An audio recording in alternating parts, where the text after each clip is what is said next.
Welcome to another episode of the Taryn Reeves Show. Today, I am joined by the beautiful Mary Girishaa. I always get this wrong. Mary, correct me, please, my love. How do we pronounce your last name? Well, it's not my last name, actually, Taryn. It's my spiritual name. Okay, so tell us how to pronounce that. And just as a brief sideway before we've even introduced you, where did this come from? What does it mean? Okay, so it's pronounced Girishaa. Girishaa. And I received it from one of my Ayurvedic teachers, who is also a Vedic monk, and in the Veda tradition. And the meaning of it, it's another name for Parvati, or for the Divine Mother, Shakti. Okay. Means daughter of the mountain. Oh, it's beautiful. Okay, so we're going to get sidetracked, obviously, in this conversation. There's so many juicy things to dive into, but Mary is a best-selling author, and she's also an international Ayurveda and yoga teacher who supports women to reconnect and create a growth-orientated relationship with themselves and with life.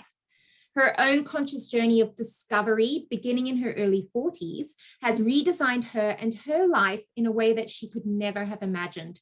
From human resource executive to well-being mentor and guide, her studies and personal exploration of well-being over the last 20 years are the foundation of her unique transformational program, Conscious Transitions. This one-year life-changing journey supports women to create a whole new relationship with life, inspiring and empowering them to nurture and nourish themselves and navigate life more consciously, honoring their own soul journey. Mary lives just down the road from me in Newcastle, New South Wales, here in Australia. She loves the beach, bike riding, time in the kitchen and garden, and hanging out with her family, especially her 6 grandchildren. It is such a pleasure to have you here, Mary. Thank you for joining me. My very great pleasure to be here. Okay, so you were one of my authors inside the multi-author book project Corporate Dropouts, which went to international success, 35 #1 best-selling categories across the world, which was so exciting. Now, please, for those of us who are watching or listening, give us a sneak peek of what your chapter is about. Well, it's very much I think in the chapter I say that my decision to leave the corporate sector was not so much a career move, but a life move.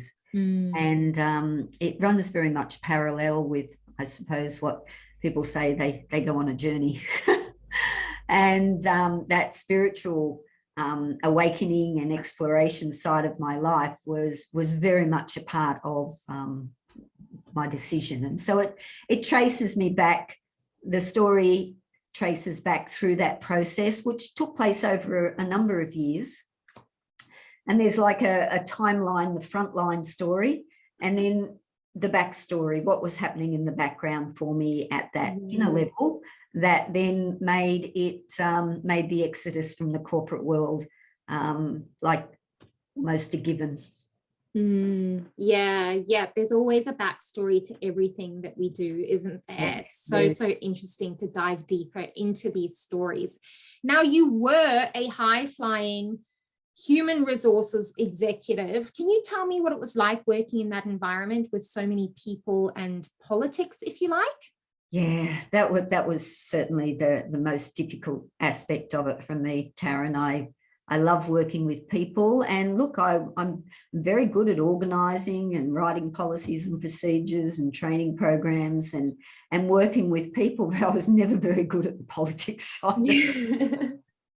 And and that in itself has been a journey, because there's a lot of our own limiting beliefs about ourselves that I've discovered that actually was what made that a difficult environment for me to be in. So look, everything in life is a learning. It's an opportunity. Yeah. I think the corporate red tape and the fact that you can't say this and you can't do that and this has to be like this, I think it's just such a stifle on creativity and connection and real conversations. I understand why it has to be there, but I certainly struggled with it when I was in corporate, as did many of the women who wrote in Corporate Dropout. So it's absolutely understandable that it kind of wears you down, it burns you out, don't you think? Oh, most definitely. And I suppose the thing about HR that in the end became one of the most difficult aspects for me as I was moving along my path was just that adversarial component to it. HR is often in the middle between the employer and the employee. But you know who your wage is being paid by. Yes. And every decision, and I talk about one of these instances in the book that, really when it came right down to it, it was about covering your butt and being able to defend a decision in the Industrial Relations Commission. Yeah. My sister is in HR and I just watch her and, talk to her on the weekends and things. I'm like, I could not do that. I am not cut out for that. So it takes a very special kind of person to be able to thrive in that environment. And some people do. So, and look, I did for many years, but it was unsustainable. Yes. Okay. And that's a key thing. We may be very, very good at our jobs and able to do it, but is it sustainable? That's the big question. And I think a lot of things aren't sustainable. And perhaps that's why we see so many of the younger generation swapping jobs all the time, going into different fields. I suppose I've never really thought about it like that, but it's an interesting point to ponder. And what comes to mind as you say that, I think for me, as I look back, that unsustainability was very much connected to the fact that what I was doing wasn't aligned with my values. Yeah. And I think when we start out, when we first come out of university or school and we go into these corporate roles and we climb the corporate ladder, we don't really know what our values are because, we're born with our values, right? But then you get molded and you forget and you try to fit in and you try to become this shape-shifting chameleon type entity, if you like, and you forget what your true values are. And it's only that we come later after you've had a couple of experiences that you go, hey, something's not right here. What is it? And you go into that deeper exploration of, oh, hang on, this doesn't feel right because it's not what I truly believe in. It's something that I picked up along the way or that I've been trying to fit myself into this box and I just don't belong here. It's a very interesting journey, but I think one we all have to take at some stage. Journey of life, Taryn. Journey of life. And we've got a whole lifetime to do it, which is really lucky. Yes. There's a lot involved. There is. And it's a joy and a struggle to be on the journey of life, the ups and the downs. Now tell me, is there any nuggets of advice? Are there any nuggets of advice that you can tell the people listening or watching? What was your biggest learning from your time in that corporate environment? It was really funny. The thing that comes to mind when you mentioned this question before we actually came on was, yes, I learned that it was okay to take breaks. It was okay to actually feed myself. I think for the first 15 years or so in my career and before I'd started, really just being more aware of life, everything would be in front of the computer. I wouldn't even think about having a tea break or, stop.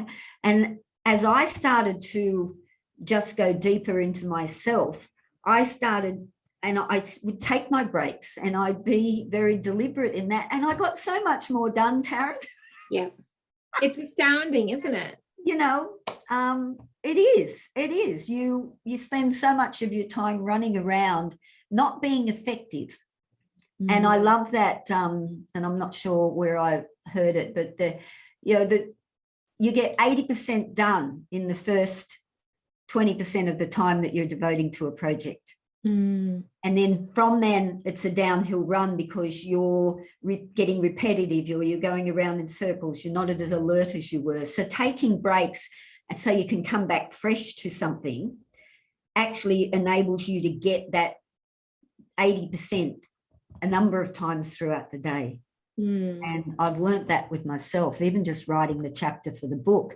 Yeah. I the last time I wrote a chapter and we were both in that one together, I'd spend 5 or 6 hours at the keyboard, but this time I deliberately made it in about 90 minutes at a time. And it just completely changed the process. Okay. So Tell that's me what more comes about to me. that. How did it feel the first time compared to the second time in your writing? Well, you were continually going back and going over the same stuff, and every time you'd change it, but there was no fresh eyes to it. Yes. So you're just Like taking a recycling, break. getting stuck in that thought creativity Yes. circle, if you like. Yeah. So Yeah. taking a break and coming back to it with fresh eyes made all the difference. And I really did.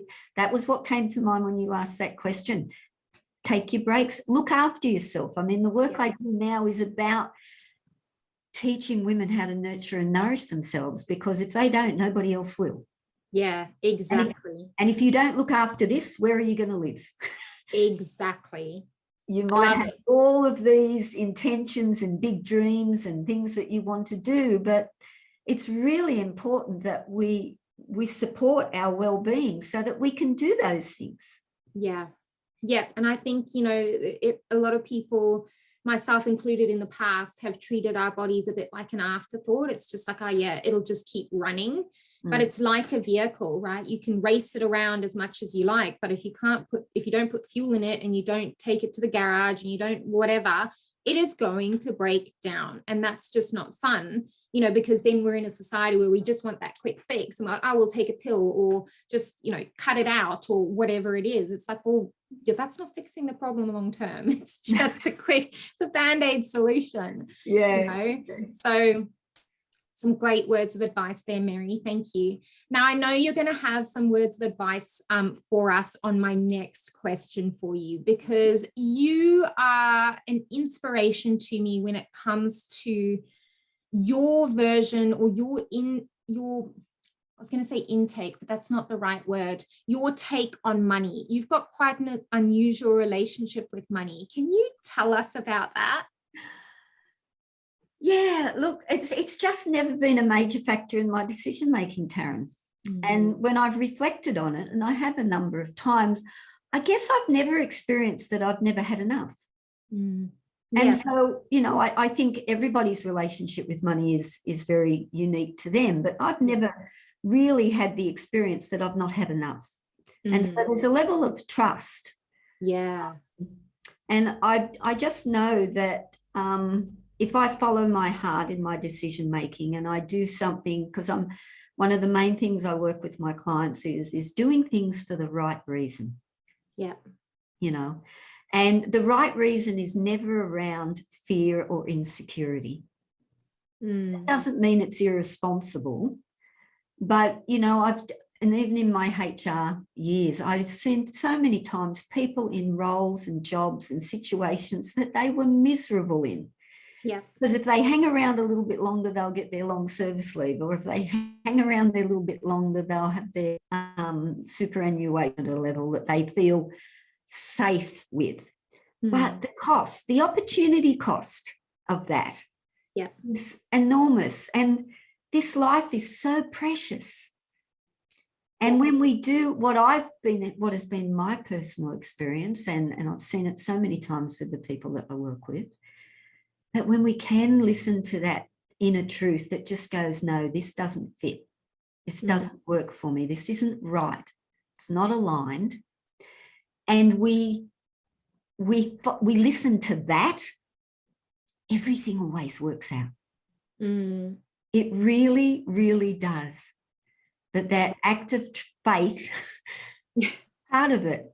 Yes. And, so that, I think my relationship with money comes from that, which is why I called my chapter, It Was Never About the Money, because often when people are talking about leaving corporate and being an entrepreneur, it's building this big business and And look, my journey didn't start at a time. I started my journey at a time probably when I was hoping my life would start to wind down rather than wind up. And again, that goes a little bit against the culture these days, because it's push, push, push, push right to the end. There's no retirement age.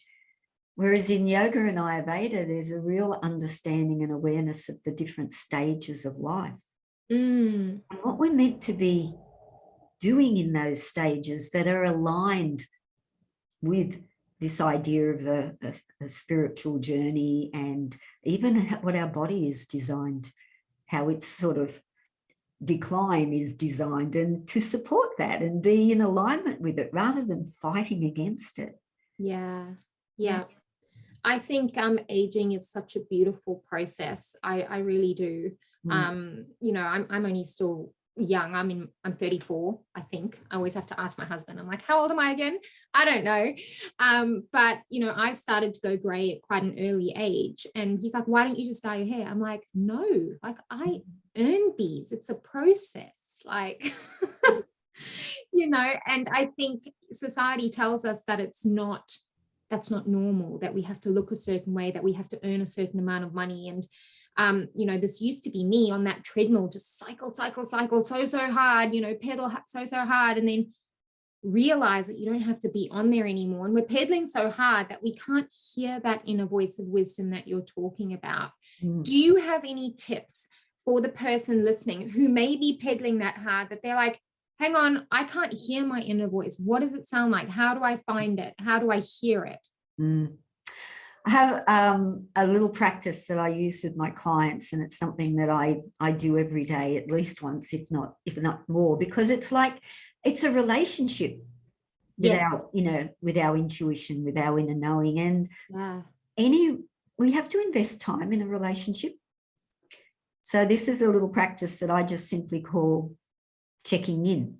Okay. And I like it. Simple. Do you want to do it for a couple of minutes? Yes, please share with us. Let's do it. Let's do that. All right. So Taryn, or if you're listening to this, just taking a moment now to sit comfortably, making sure that the spine is nice and straight, eyes are lightly closed or downcast, and place the soles of both of your feet on the ground so that you're feeling a connection with earth. And allow yourself to step into the awareness of the space that you occupy in this moment. The shape and the weight of your body as it sits on the chair. Letting yourself sink into that awareness.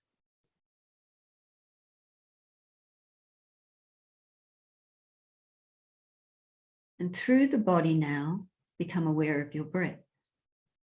Feel the movement of the breath in the body.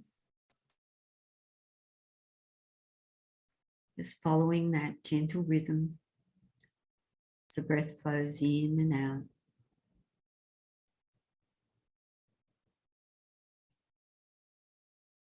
And begin to draw the breath in through the front of the chest, as if you're breathing in and out from the front of the chest.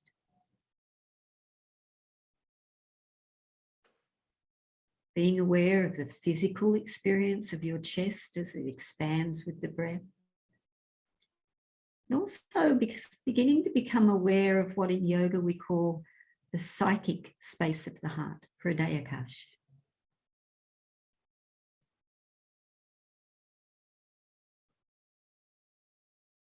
And allowing your awareness to sink down into that space now, which is a space that has no boundaries.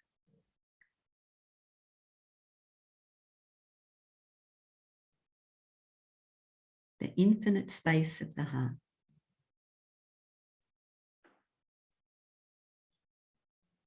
And within that space, begin to see or sense or even imagine a small, steady flame. And it's a flame that burns without any apparent source. It simply is.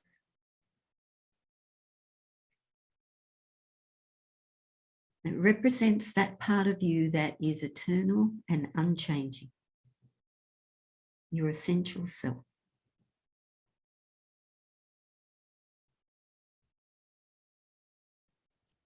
And as you begin to create a connection with that sense of self now, feeling your inner essence, ask yourself two simple questions.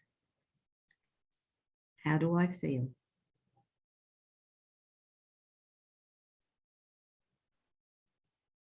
What do I need?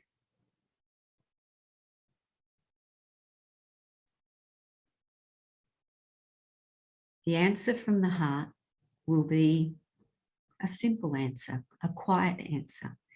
You might notice, though, that your mind jumps in to edit or correct the answer. Don't listen to that. Just hold on to the answers that come from your deeper part of you, that part that knows. And holding those answers in your heart space now and honouring them for the wisdom that they offer. Gently bringing your awareness once again back to your breath.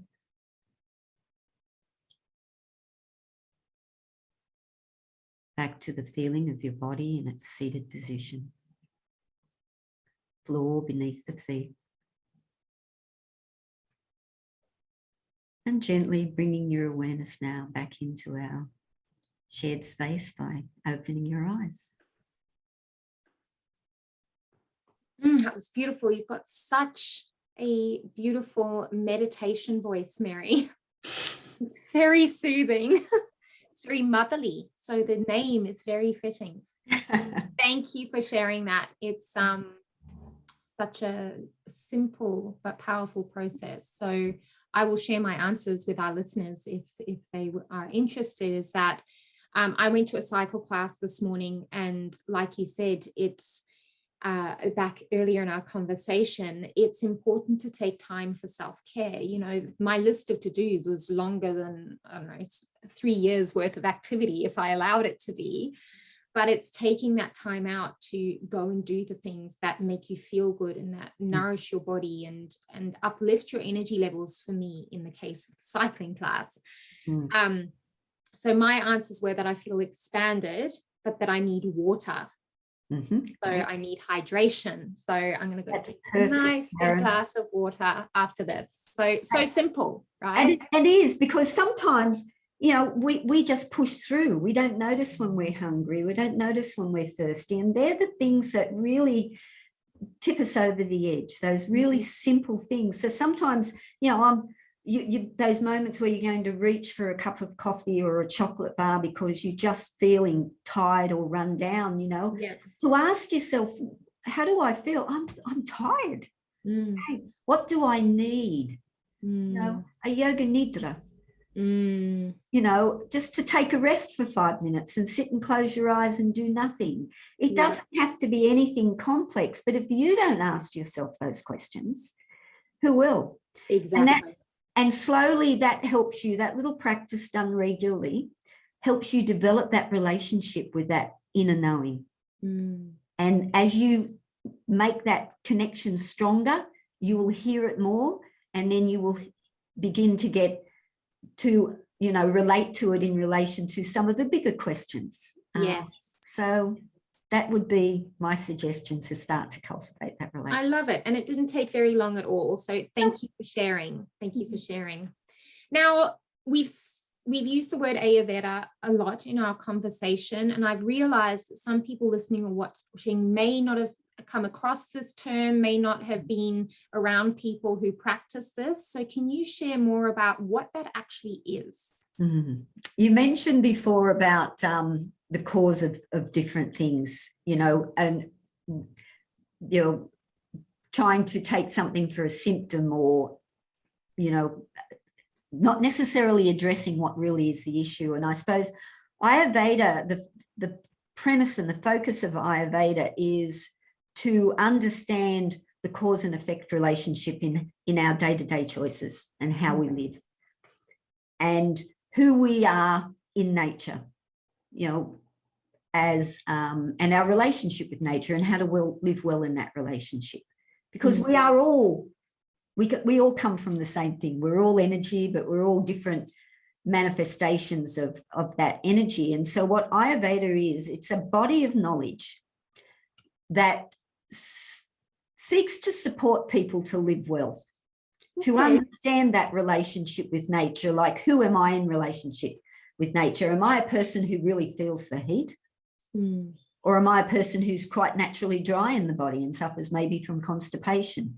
Am I someone who's very light and maybe quite scattered and have difficulty concentrating, but also very creative and lots of ideas? And when we understand our own physiology and our own emotional and mental tendencies, and we can understand how they're influenced by our environment around us. Yeah. Like if I'm someone who really feels the heat, then in summer I suffer, don't I? If I'm someone who really feels the cold, in winter I suffer. So how can one of the basic premises in Ayurveda is that like increases like. Okay.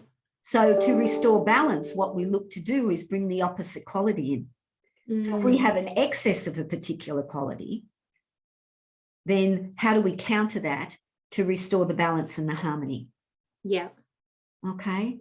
So if you're, a very simple example, if you're someone who is naturally has what we call a lot of the fire element in the body, a pitta constitution, and you really feel the heat and you sweat a lot and you get headaches easily and maybe skin inflammations and acidity in the gut, and emotionally anger comes very easily and you can be a bit judgmental or critical. Yeah.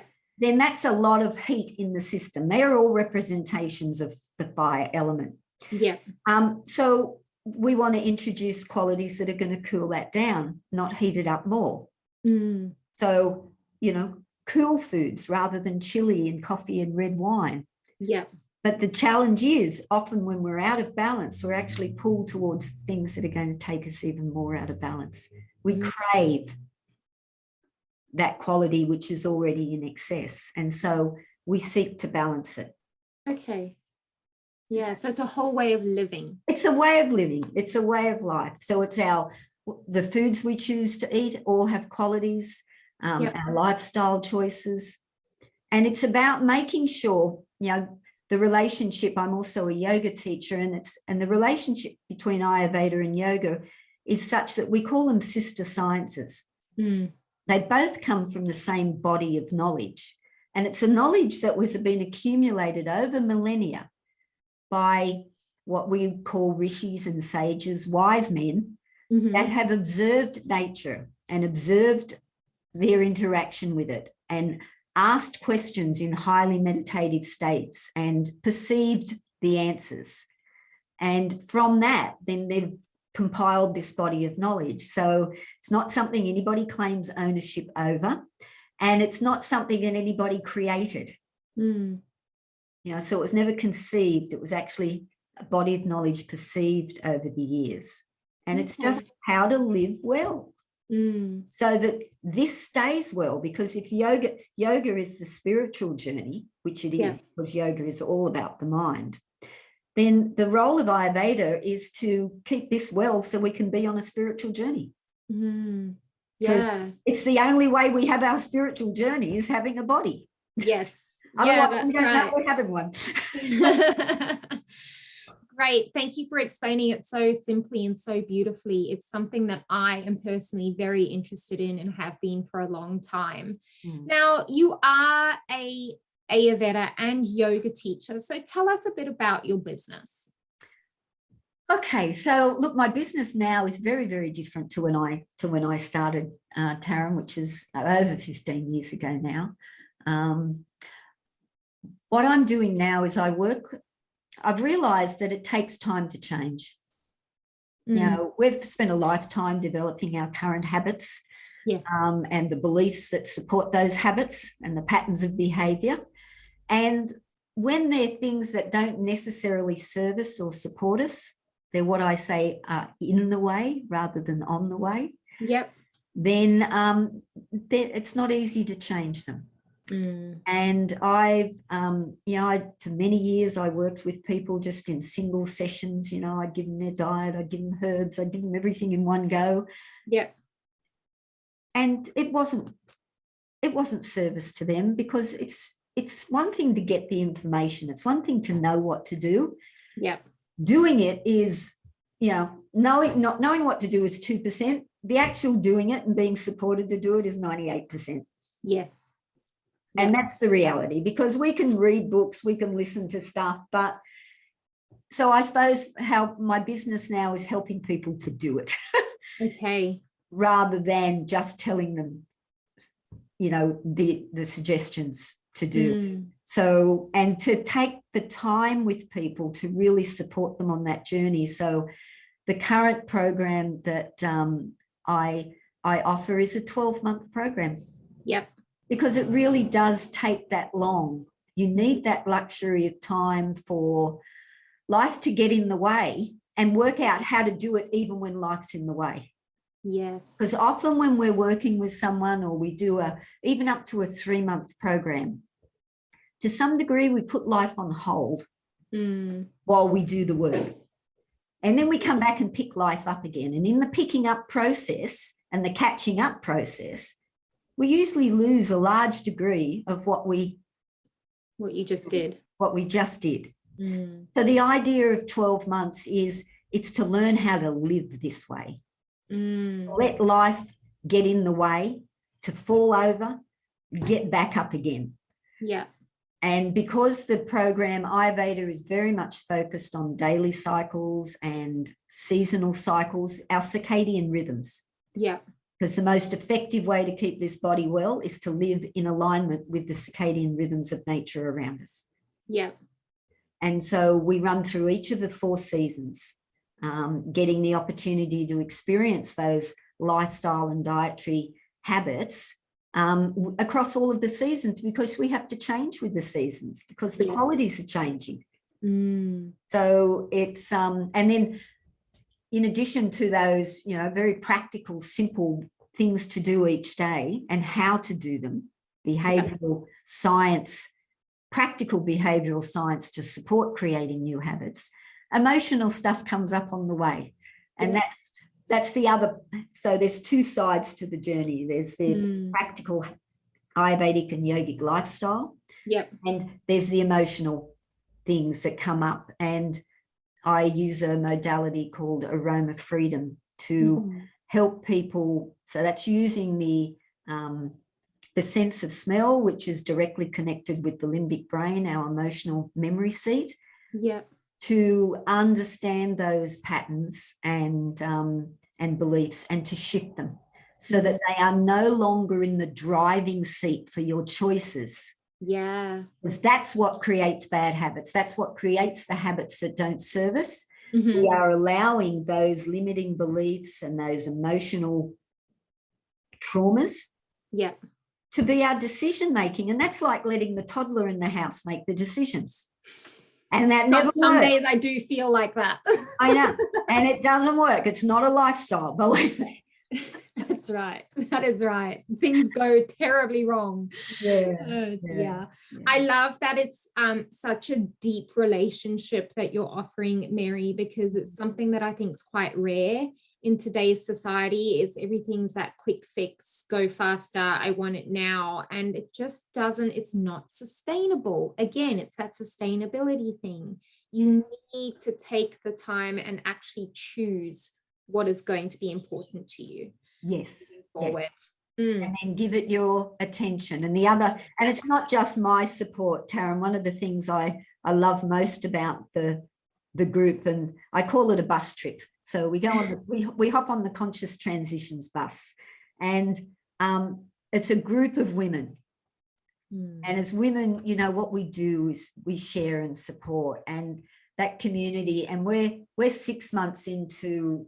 I've got a group on the bus at the moment, and some of them 6 months in, and what they are now starting to appreciate of that community support. I had someone, we do our calls on Fridays, and this woman said, it's just so, she lives in a community. She lives in a alternate community in New Zealand. So people are from all over the world. And she said, it is just so good to know that I have this group of women who have got my back. And I get to touch base with them every week, and I know they're on the same journey as me, and I'm not alone. Yes, I think the power when women gather is so ancient and so potent. It really is a beautiful thing, and more women are being drawn to it. And I love that so many places are now popping up where we can get that again, where we can experience that again. Long may it last and continue to flourish. Absolutely. So tell me more about these women. Who do you love to work with? Look, the two words that describe the journey, conscious transitions. So I love to work with women who know that there's more to life than just doing it. Yes. Or are open to discovering that. I mean, when I started my journey over 20 years ago, I'd never even heard the word alternate. Okay. It was nowhere near part of my life, but my life was falling apart, completely unraveling. And it only started to come back together when I learned to meditate. Yeah. So that was my starting component. And that just making that connection, because that's all meditation is we're making that inner connection where that might take us. But first and foremost, it's an inner connection.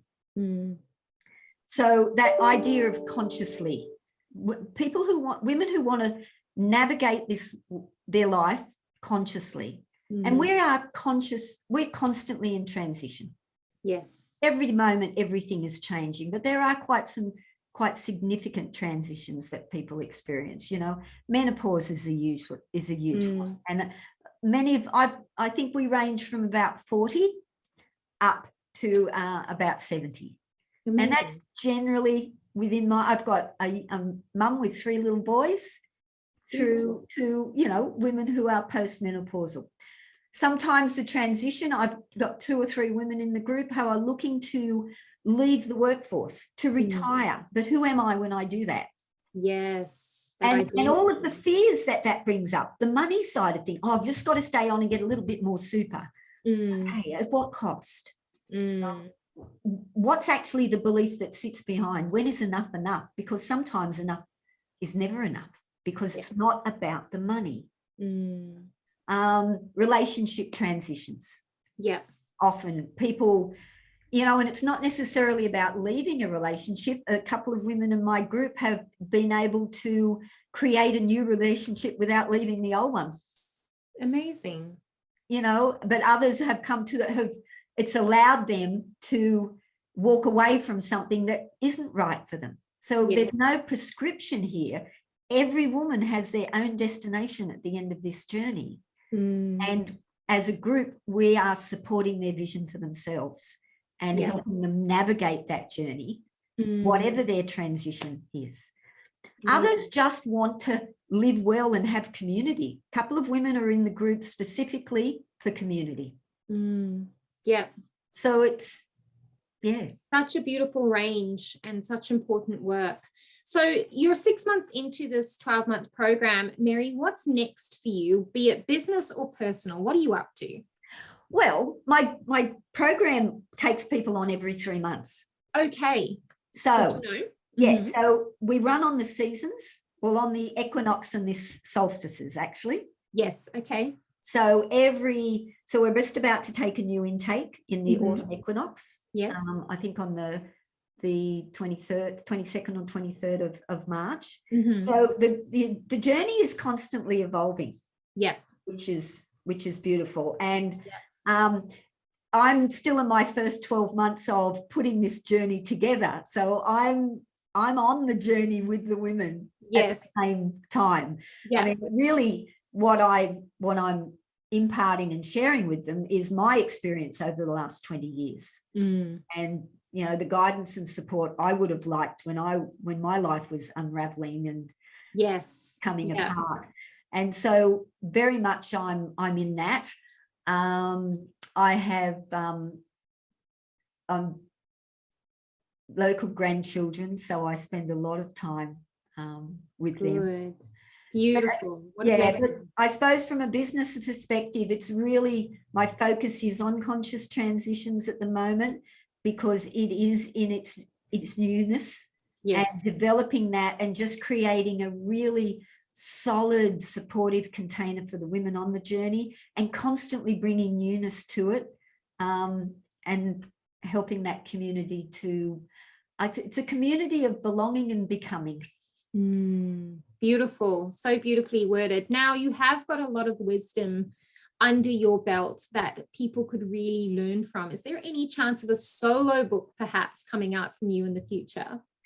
There is, Taryn, and Exciting. Tell us I've got a more. couple of titles, but I know myself, and again, it's that making choices. And so that my experience of trying to do too much at once is I don't feel like I've done anything particularly well, and I feel exhausted all the time. And I no longer need or want to do that to myself. Yes.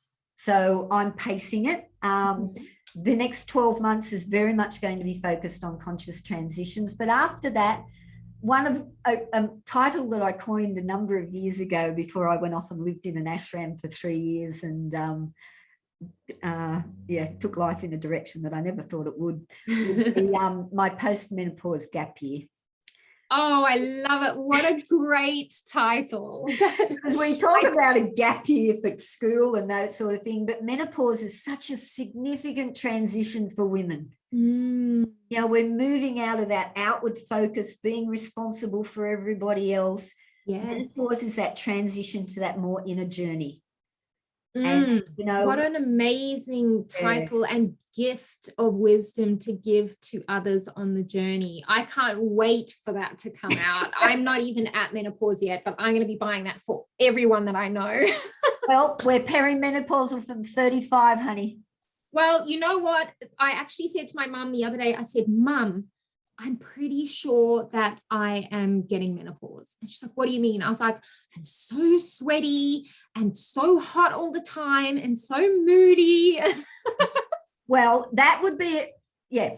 Perimenopausal, when I say that, is our body is beginning to adjust. Our ovaries are starting to reduce. My periods are a little bit different. I was like, what's going on here? Something's going on. And look, traditionally 65 was the women were menopausal and stopped bleeding. That's back to early 50s now, and that's even getting less, and that's stress related, Tara. Is it? That's hormonal imbalance. Right. How interesting. So our day-to-day life, so that's why when women say, I don't need to worry about menopause, our menopause experience is a direct result of our day-to-day lifestyle choices from when we're 35. Yeah. So it is something to be thinking about. Oh, goodness. Now you've got me worried. Don't be worried. Don't be worried. The body is very forgiving. We'll think of it as a heads up. It's a heads up. It's a heads up. The engine light is on. Okay. Now, Mary, how can people find you if they want to come and find out about this intake that's coming up very shortly for the autumn equinox here in Australia? And it's the opposite for the Northern Hemisphere, obviously, but still you're taking people. Tell us where they can find out more. Okay, so I'm sort of in between websites at the moment, Tara. It's okay. But probably the best way is through my Facebook page, and my overall business is called Aware WellBeing. So AWARE WellBeing, and you can ask to join that group, and I have lots of free resources in there that are available. You can also email me directly to Mary Girishaa at gmail.com.au. I'm assuming when you put this out, you'll have ways of giving people. I will put all of the links for people in the show notes so that they can come and find your beautiful wise self. Thank you so much, Mary. And Mary did write with me inside of Corporate Dropouts here at Four Eagles Publishing. If you haven't read that book yet, go over to Amazon, get yourself a copy. It is not a book about bad-mouthing corporate, because some people are made for corporate. Some people thrive in that corporate environment and some people don't.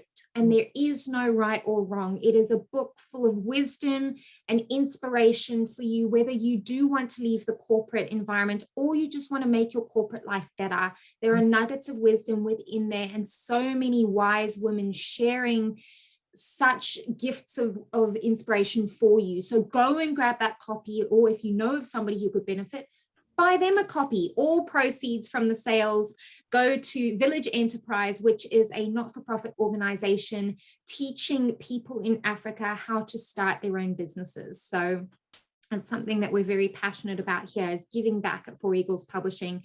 And if you are wanting to be involved in a multi-author book project, or wanting to write a solo book, then please come and find out more with us here at Four Eagles Publishing. We would love to chat to you and bring your wisdom and your unique story to life. It can be really, really easy and really, really joyful. So reach out to us, www.foureaglespublishing.com. We look forward to hearing from you. Mary, thank you so much for being here with me today. It's been an absolute pleasure.